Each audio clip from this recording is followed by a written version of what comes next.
ఈ యువతరం ఈ ఫాస్ట్ ఫుడ్లు అవి మానేసి శుభ్రంగా బయట మొక్కజొన్న పొత్తులు తినడం. ఎందుకంటే గ్యాస్ట్రిక్ ట్రబుల్ వస్తుంది ఇప్పటికి. అందరు చాలామందికి కడుపులో మంట, ఎందుకంటే రకరకాలు తినేస్తున్నారు. ఈ పిజ్జాలు, బర్గర్లు, ఇవన్నీ రోడ్డు పానీపూరీలు చాలా ప్రమాదం ఇవి.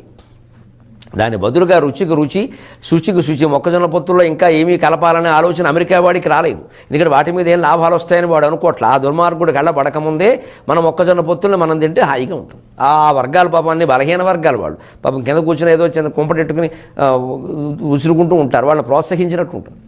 అవసరం ఉన్నా లేకపోయినా శుభ్రంగా 4 పొత్తులు కొని ఇంటికి పట్టుకెడితే తిన్నవేవో తింటాం, లేనివి దోళ్ళకి బారేస్తాం. ఏమైంది?